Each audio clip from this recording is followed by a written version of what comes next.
Welcome to today's edition of Your Questions Answered with Father Gruner. I'm John Veneri. We take your questions that you send to us via email. Father Gruner answers them. We talk about them. And thank you for your interest in the program. We're getting a lot of good feedback. And also we appreciate you continue to send us your questions. You see the email address here, questions@thefatimacenter.com.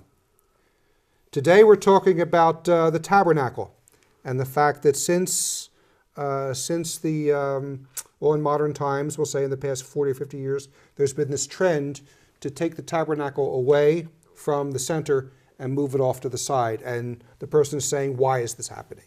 Well, I think that, first of all, when we're praying, or for example, when we come into church, we're Catholics, and everyone should for that matter, but they should genuflect, that is to show on a sign of respect that Jesus is there and Jesus is God, and I acknowledge that by my. And I can say a prayer when I do that, but if I don't, if I just genuflect, I'm always saying I'm speaking with my body. Yeah, it's a kind of a prayer. It's a kind of a prayer. So, in turn, that whole gesture of acknowledging His presence, just like when I come into a room, John, and I don't sort of put my back to you and say, talk to myself. I say, "Good morning, John. How are you?" Mm-hmm. I acknowledge your presence, and you do the same for me. And everyone does that, unless they're trying to be deliberately, shall we say, rude. Yes. So, in the same way, when we're in God's presence, especially before the Blessed Sacrament, we shouldn't be making a gesture or prayer, acknowledgement that we're in His presence, and we're glad to be here. But if at least we can, if we're not feeling too happy about it, we can at least simply say, we're here, Mm-hmm. and we acknowledge that you're there too. And so that's the first thing. But all these things, when it comes to God, I think it was called, if I say something wrong against the faith, it's called heresy. Okay, so if I say there are four persons of the Blessed Trinity, of course I would never say that, but if I were to say that, it would be a heresy. Mm-hmm. But if I were to act in such a way as if I believed there were four persons of the Blessed Trinity, without saying a word, that would be called a practice which is based on a heresy. Mm-hmm. Now, the same thing for it's called orthopraxis and heteropraxis. Hetero from the part heresy, and praxis meaning practice. So there are practices in the church which uphold our belief in true doctrine, and there are practices which are trying to be introduced not only in our time, not only in the last 50, 40, but over the centuries. Mm-hmm. Yes. So now one of the things, for example, is that even in the Arian times, they acknowledged that Jesus was in the presence of the Blessed Sacrament, but that He wasn't God. And so that's why they gave communion in the hand. Mm-hmm. So they wanted to emphasize their belief by their action, by their symbolic actions. So similarly, same thing before the Blessed Sacrament. I mean, the Protestants decided that, even the Anglicans, who sort of fell into heresy by practices more than by words, and it was planned that way. Mm-hmm. But the idea, so the heretics in the 1500s, they wanted to say we don't believe in the real presence, so they gave communion in the hand back again. So they say it's only like it's a symbolic piece of bread, but it's like a piece of bread, nothing too special about it. Mm-hmm. And anybody can handle it. And anyone can handle it. Which means there's no need for a priesthood. Yes. Yes. All that was Luther, but you see, in the Protestants, they also want to say the Mass is not a sacrifice, right, but it's a meal. It's a commemoration of the Last Supper. It is, but it's more than that. It's the sacrifice of Christ on the cross.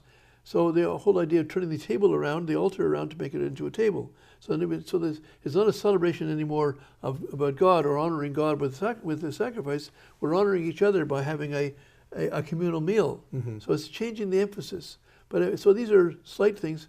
But they're important. They're important. They're slight gesture. I mean, you say, okay, I take the altar away from the altar, I put it in the middle. So now, if I take the Blessed Sacrament after altar and put it to the side, and I put the presidential chair there instead, that's so.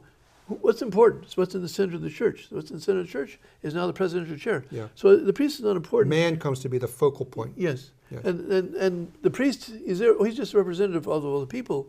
That's why the presidential chair. That's why it's important. He's just a representative of us. Mm-hmm. So we are the important. So when we talk about them in the secret of Fatima, we know that man will become tempted to think he's God. This is Pope Pius XII speaking about what's in the secret, the part they haven't released. And so this is very important, this question of the moving tabernacle aside. It's all symbolic. Now, if for example, there was a renovation going on in the church, and there's some workmen with hammers and things like that up above. They might drop a hammer. You don't want to drop it on the tabernacle. I can understand moving it for a day while they do the repairs. It's understood. It's done for respect for the tabernacle, respect for the Blessed Sacrament. And so you move it for the day.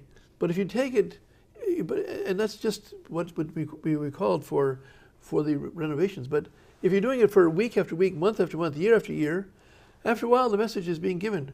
Oh, that's because it's not important. Mm-hmm. That's because the real important center of this is not stated, but it's a practice which leads to the belief. And so I've seen people come in after years of this.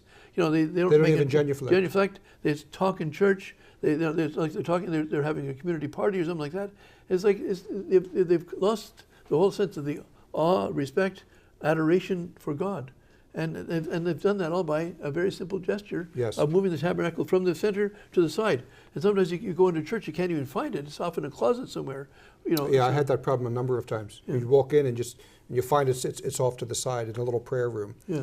But whereas the Blessed Sacrament, I think it was St. Thomas Aquinas who said all 7 sacraments exist for the 7 sacraments. They all lead. They all go. They exist for the most blessed sacrament. The most blessed sacrament is, of course, the most blessed of all the sacraments. Yeah. There's 7 sacraments. It's the most blessed. It is, of course, Jesus Christ And likewise, himself. Our churches should reflect that in the architecture. Yes. And in the way, because architects now know how to design things that shoot your eyes straight to the focal point. Yes. And when you remove the tabernacle as the focal point and put a chair or put the priest standing up there smiling at us, it tells us that the man's most important and not God. Yes. And this is something that we hope is remedied in the future, because it's all too common now. Yes. Well, in fact, as our Lord says in Psalm, an enemy has done this. This has been happened to the Catholic Church because of the infiltration within the Church by more than one enemy, but Satan's behind it. Yes. So anyway. So try to find churches that have the tabernacle in the center, and we will talk more about these type of things in the next program. Thank you.